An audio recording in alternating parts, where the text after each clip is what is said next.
Right. Okay. I think that should be recording now. Right. Let's just start again. Hi everyone. My name is Ronit. I am one of the founders and fund managers at the MUTIS Ethical Investment Fund. The fund was founded in 2021, so about 2 years ago. It was founded along with Ananda, who's our chairman, so he's not here because he's too busy making money at JP Morgan. That's what he's doing. Yeah, so it was founded with him and a bunch of other guys in their final years.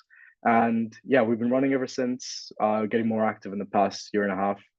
And it's been going really well so far. I'll let the other fund managers introduce themselves as well. So Priyam, do you want to go first? Hey guys, I am Priyam. I am also one of the fund managers at MEIF. I'm also the president at MUTIS. Uh, it is my second year in the role. Took it up last year while I was undertaking my placement, and yeah, quite looking forward to what they're in store for us in the coming year. Karan? Hey guys, my name is Karan and I'm one of the fund managers at MEIF this year. I am also the Chief Product Officer at the Octave Investment Analytics platform side of the fund. Yeah, I joined the society last year and I joined in as an energy sector analyst and then became the sector head and now finally, I guess they chose me to join them over here on the fund manager side. Really looking forward to see some exciting reports being churned out this year. And yeah. Cool, thank you. Yeah, I mean, the aim of this session is just to introduce all of you to what MEIF is, what it does, the processes behind it, the structure of the fund, and how we kind of operate. I think it will be a good idea to give all of you a background of the fund, our aims. So maybe hopefully you can understand what we do and contribute towards it. So without further ado, let me start by sharing my screen.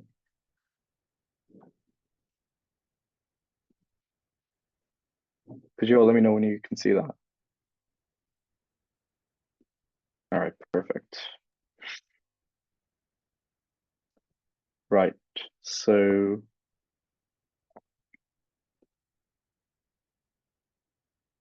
that didn't work. Oh, there you go. Okay, perfect. Yeah, so we have a prospectus for the fund, which is what, like a 20, 30 page document, something like that. Obviously, we're not going to walk you through that right now. It'll be a bit too excessive. So we'll send that across to the group chat by the end of the week, I'd say. And yeah, I think it'd be beneficial if all of you could have a read through and get a better understanding of our fund.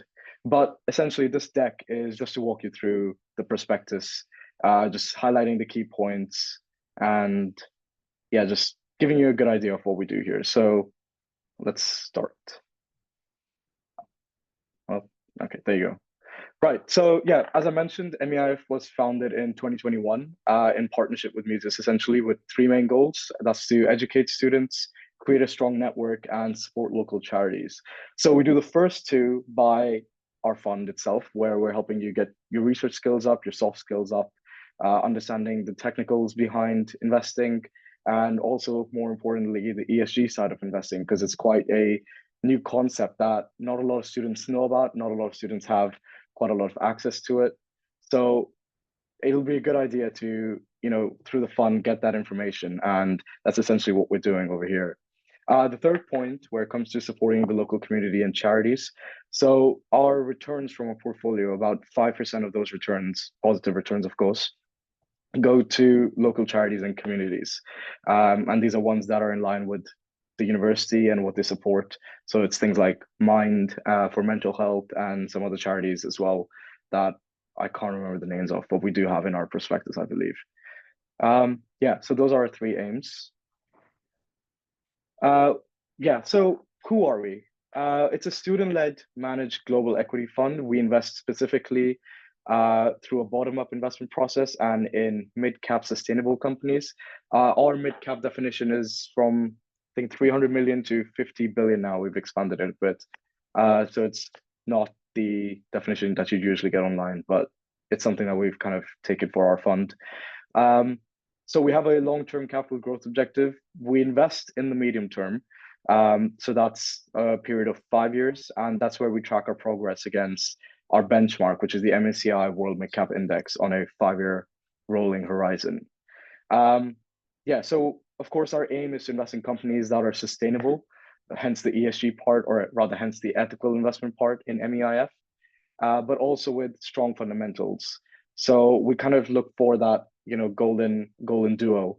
If a company's got strong fundamentals, got good long-term ESG prospects in place, we'll invest into it essentially. Yeah, of course, we do have exclusion criteria, given that it's an ethical investment fund. We can't invest in defense companies, tobacco, gambling, things like that in that sense. Yeah, so all of that is highlighted in the prospectus, which is why I believe it's a good idea for all of you to give a read to it. And yeah, just to expand on what our purpose and core values are, we want to build a community. So having all of you here interacting, talking to each other, hopefully through socials in the future. You're gonna have to ask Priyam for that. But through that, we want to build a strong community that can help each other when it comes to application processes, when it comes to other stuff as well. And through creating this community, we'll essentially be developing ourselves. So we're learning a lot through the fund, but also through each other. And growth is the essential part of MEIF and MUTIS as a whole. It's the reason why we put the amount of effort that we do into ensuring that our sessions run smoothly, just so that we can help our members grow, because we know the amount of time commitment it takes to just be a part of the fund. So we wanted to have an impact, have a positive impact for you guys as well. Professionalism, of course, is key to all of our activities, and it's something that we strive to do. So we'll have to keep that in mind, of course. And networking, of course, that comes under community and development as well. So it's not only networking with each other, but also with leading organizations. So MUTIS has got sponsors in UBS, Schroders, and Bank of New York Mellon. So they'll be coming and giving in talks as well. I think ESG specific, there's the head of sustainability from Man Group. She's coming in to give a talk on that. So I think all of you should keep your eyes peeled for that. I think, what was it, last week we had someone from Rothschild come in, wasn't it, Priyam, to give a talk on succeeding in business or something like that. So yeah, it's quite key. It's quite key to what we do, and we'd love to see all of you in those sessions as well. And yeah, of course, you got your employability skills as well. So financial modeling, kind of making the core part of that, with financial management, equity research as well. We also have ESG here. Again, ethical investment is quite key to us. But something that I don't see here, oh, no, there is communication. So it's your soft skills that are coming into clutch over here, and essentially helping you combine all of this, all of the financial modeling, quantitative stuff, and ESG quantitative stuff, kind of bringing it all together and how to communicate it well. And that's a key skill that employers look for, about how you can communicate both qualitative and quantitative data. And that's essentially what we're planning to enforce here and teach here. So yeah. Right, now coming to the structure of the fund. So the fund it has three main parts. You've got the ethical equity side, you got your Octave investment platform, and you got your quant investment committee, or quant team, essentially, that's how we like to call it. I'll start with ethical equities first. So ethical equities, it has 5 sector teams. That's TMT now. We've renamed it. You got energy, financials, industrials, and consumer goods. Consumer goods has both consumer discretionary and consumer staples in there. So essentially, these 5 sector teams work quite closely with our ESG team and with our market intelligence team. The market intelligence team consists of macro and M&A. So we work quite closely with them, or the analysts of these sectors work quite closely with them, and come up with a research report, essentially detailing, okay, this company has strong fundamentals, financial fundamentals, but also a strong ESG characteristic to it. And as I said before, that's the golden duo that we look for. So we look at, there's like companies pitched from each of these 5 sectors, and this is pitched to the investment committee. The investment committee consists of us, the fund managers, and the sector heads from each of these teams. And once the stocks are pitched to us, we then decide which ones we'd like to invest in. Again, golden duo coming in here again. Yeah, so that's how it works. I'll walk you through the investment process in just a little bit. We also have a risk management team. The risk management team works closely with the fund managers to kind of say, okay, we see these material risks present in our portfolio now. Here's what we need to do about it. So they go through their whole due diligence process and kind of inform us of any material risks that have come in or any changes in our convictions for any of the companies. So it's a constant monitoring that's going on over there. So let's say TMT, which is IT over here, pitches us a stock and says, okay, we believe Apple, we're not going to invest in Apple, it's too big. But let's say Apple has good fundamentals, good ESG, we've already invested into it. But then risk management says, okay, we see a risk coming in where no one's going to buy the new iPhone because it's exactly the same thing. So then we project sales to go down. So that's like a change in our conviction. And then we make necessary asset allocation adjustments to it, and so on and so forth. And then also from an ESG lens, we consider those aspects as well. So if a company's corporate governance has gone terribly down and there's like new things coming about, we'll say, okay, we're not going to invest in this company anymore. So we either decrease our holding or we completely divest from it. Right. To put all of this in context, it happens with our advisory board and with our chairperson. So our advisory board consists of senior finance professionals and lecturers. So the head of AMBS, or former head of AMBS, Patricia, is also on our advisory board. So we have constant communication with the advisory board, essentially detailing the direction of the fund and our performance reports, things like that. Yeah, so they're just kind of overseeing our processes. They obviously can't make investment decisions, but they can help us scrutinize the investments that you pitch in the investment committee. So for our investment pitch on the 27th of October, we've got Patricia Permundi, who's the lecturer at AMBS. She's coming in, and our second lecturer, we're still deciding on it because apparently people are unavailable. So we're still deciding on the second lecturer, but yeah, they're going to be there and they're going to ask questions. They're going to scrutinize investments. So it's a good opportunity for everyone here to kind of understand how it kind of works in the real world. Of course, it's nothing like that, but it's going to give you an experience of communicating and working under pressure, and yeah, improving your communication skills and research skills essentially. Cool. And our chairperson, of course, how could I forget him? Ananda. He's the person I founded the fund with, and he's currently working at JP Morgan, which is why he's very unavailable these days. But he does have an active hand when it comes to operations. Yeah, hopefully, if we have a social sometime soon, Ananda should come in here. But I don't know, he might get fired from JP if he does that. Anyways, moving on. Going to Octave now. So Octave is quite a new initiative that we started. So it's essentially based on, it's a software platform that's built to assist both the investing and the quant arm of MUTIS, or the investment fund. So the team's in charge of designing, developing, and maintaining the platform to ensure that it integrates seamlessly with our team's workflow. So I'll go through two of the main projects at Octave, which is cost of capital accumulation and sentiment analysis.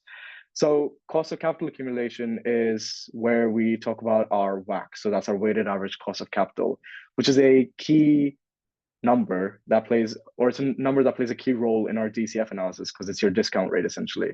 So what we're trying to do is automate that process. Instead of using external providers like Bloomberg or S&P Capital IQ, we're trying to go through the whole process and making it inbuilt through our criteria and factoring ESG in it as well. So if it's good ESG score, it'll have an impact on the cost of capital accumulation, will decrease the discount rate, which means you'll have higher cash flows. Getting too technical now, but yeah, so we're trying to make it according to our criteria and according to our fund's investment needs, trying to make it in-house. So in the future, all you'll have to do is kind of just enter the ticker symbol and you get your cost of capital figure with you. And sentiment analysis, it's extremely interesting. So you have, well, the key part of any research is the screening part of it. So you want to screen the company to make sure it's good on fundamentals, good on ESG, and it's where the whole filtering process goes out. It could make or break your investment pitch essentially. So the goal with sentiment analysis is to analyze the sentiment of the overall company using alternative data sources as well, and kind of understand the macro factor within the company, well, not the company, the country, and the sentiment based on, yeah, your ESG and your macro factors. It's a very quick explanation. There's a lot more detail to it. So I'll, in the future, I think there is a session on this, isn't there? I can't remember. But yeah, we'll go through it in more detail. And if you have any questions about what it is, what we do over here in Octave and Quant, just feel free to send me, Priyam, Karan a message. Karan's obviously the CPO at Octave, so he can probably talk more in detail about it. But yeah, I'll move on to the Quant side of things. Quant is probably more recent. It was established February 2023, so about 7 months now. Yeah, close to 7 months. But we've seen extreme growth and a lot of investment that's gone into it from our side. Currently, Quant is focusing on the equities asset class, but we're going to be diversifying into different asset classes soon. But essentially, the role of Quant is that it helps the ethical. One role of it is that it helps the ethical equity side come up with portfolio optimization techniques. So we've been working quite closely with the Quant side, and we're actually currently working on a project regarding ESG in portfolio construction. So deciding on the weights. And it's quite interesting because it's something that you don't see regularly, even in the industry. So if we can do this, it's definitely our selling point. And yeah, we're putting all of our efforts into making it happen. So if anyone has any ideas, feel free to speak up. I don't care. You're analyst, sector head, just give us your ideas. Yeah, so apart from that, Quant also has its systematic trading strategies. So it has three main parts to it. You got your quant trading team. So it's essentially what makes quant. You know, it's the backbone of the quantitative team. It's specializing in optimizing, testing, and innovating various strategies, including mean reversion and advanced recurrent neural networks. Two things I don't understand, but yeah, it's a good thing I'm not leading it. Quant research. Quant research is quite core to our team because it's a crucial support pillar for our quant trading team. So they do the exploration, the analysis, the assessments of quant finance literature and kind of support the quant trading team when it comes to that. And then you also have API and data management. So it serves a pivotal role because data access and accessing not only accurate data, but in a way that's fast and can give you an advantage in extremely fast-paced environments like the markets that we operate in. It's quite key to it. So you have your API and data management team. That's a critical step in generating your alpha strategies as well. Cool. Right. So here's where I talk about the investment process, essentially. So we start off with your initial idea generation. So our current investment cycle, it's 3 weeks, and we'll be starting next week onwards. Yeah. This week's just onboarding and training. Yeah. So we start next week. You have a couple of days to get your screening done. So it's thinking of ideas, getting your ideas in place, and essentially understanding what company has strong fundamentals and what company has a strong ESG side to it. So if you're in a sector team, one of you will be a temporary ESG analyst and will be working with our core ESG analysts, and then that role will be kind of rotated. I've explained it in a very vague way, so just ask your sector heads for follow-up information on this. Yeah, I think they'll be able to help you and explain it in more detail than I can right now. But yeah, so you have your screening process going through fundamentals and ESG, and then your sector heads and senior analysts, they decide on one company. That'd be a good idea. And then for the next 2 weeks, you're just researching that company. So you're creating your research report, of which we have a session on Wednesday or Thursday, something like that. So you go through the research report, you create the research report, understand the macro factors, the industry factors, and this is where there's quite a lot of cross collaboration going on with the market intelligence team. We are reading the reports that they publish and incorporating that into your research report, essentially. So you do that, and you're working obviously very closely with the ESG team already and incorporating ESG in every step of the research process that's outlined below over here. So yeah, you think of the macro factors, the industry factors, create a report on that, and then you use your company analysis and you do it in the context of those macro factors. So you say, okay, if there's going to be a recession impending or something like that, you'll say defensive companies will probably be performing better because people will require groceries or they require utilities or transport, things like that. So yeah, you talk about the company in the macro environment and the industry environment. And yeah, so you outline those factors, go through your ESG part of that as well. And there's a bunch more things. We'll go through that in the research report process. Don't worry about that. And that's where you come up with your investment thesis. And this is then proposed to the investment committee. where you do your pitches. And this is where the advisory board will be there as well, scrutinizing the investments along with all of us. And yeah, and that's where you just pitch it to us and we decide on whether it's a good company to invest in or not. Well, regarding the investment committee, it does consist of just fund managers and sector heads, but when the pitches are happening, of course, everyone's allowed to come. It's for your learning as well. And because you're going to be pitching it, you should be there anyways. Yeah, so we make our decisions after seeing your pitches. And if we see, okay, this company has quite a lot of positive prospects, we make it a higher allocation, but we do follow a UCITS 5, 10, 40 rule, which means that our holdings will be between 2 to 5% usually. But if we see that a holding it has a lot of positive prospects, we can invest up to 10% of it, 10% of the allocation to it. But our holdings between 5 and 10% cannot sum up to be more than 40% of the fund's total holdings. Again, a very confusing concept. I think it took me 3 weeks to explain this to everyone that was joining the fund. So again, if you have any questions, message me or just do your own research online. You'll find practical applications of this as well. I can send a couple of resources. I think there's some stuff in the startup pack that we'll be sending across this week as well. So just have a look through that and it should help make things very, very clear. Right. Our investment process obviously does not just stop at after the investment committee and we decide on what stock to invest in. We've got the stock monitoring that's going on with the risk management team. So they do the due diligence and they also do the risk monitoring as well.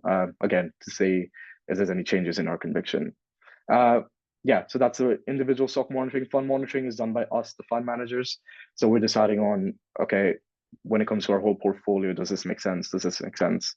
Stuff like that. And then we do have our annual meetings as well. So we've got meetings with the not shareholders, advisory board, who went too professional there. We have meetings with the advisory board on a, we send them a report on a monthly basis, but we have meetings with them on a semi-annual basis.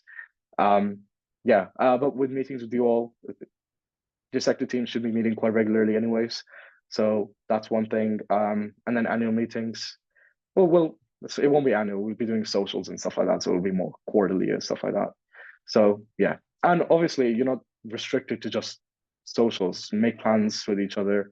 We will have like a networking and ice-breaking social, so you get to know who you're working with and stuff like that. And yeah, anyways, let's continue. Right, so obviously you're joining the fund for a reason, and that's to improve your skills and grow. So it only makes sense to show you where our MEIF members have gone to work. So we've got people, obviously the big two, Goldman Sachs, JP Morgan. We also have BlackRock. We also got this very special company that I did my placement in at Aon in responsible investment. Priyam did his placement at Nationwide.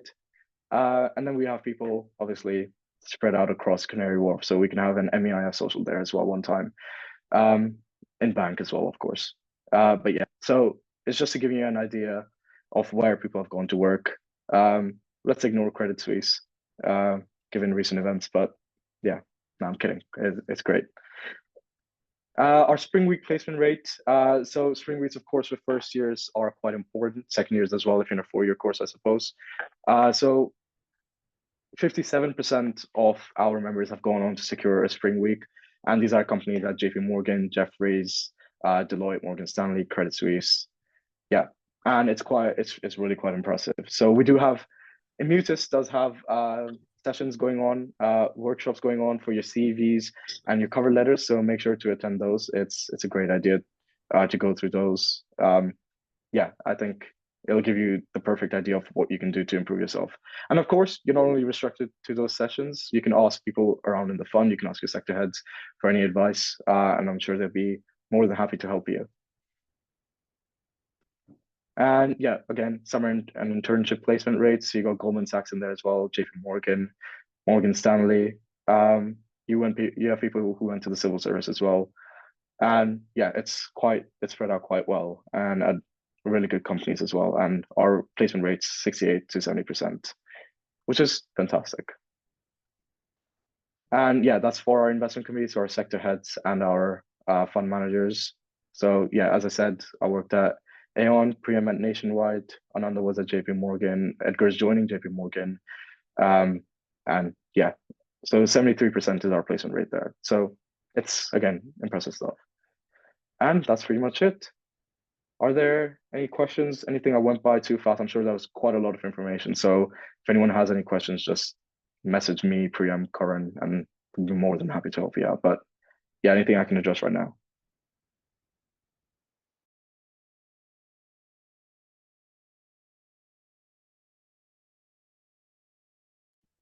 Amazing. I'm so good at communicating.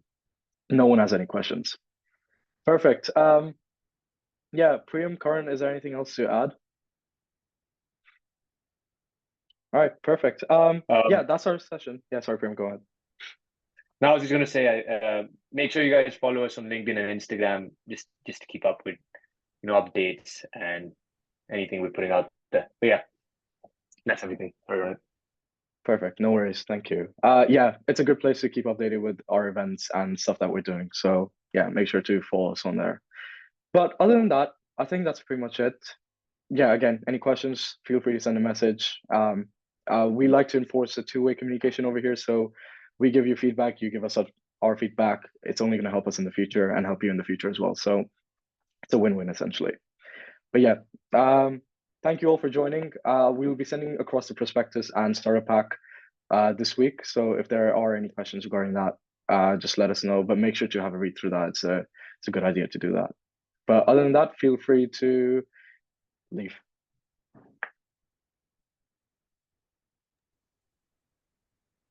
Cheers, Ronald. Thank you. No worries, Ron.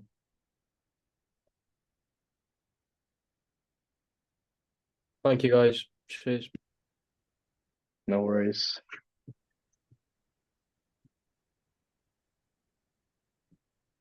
Should I just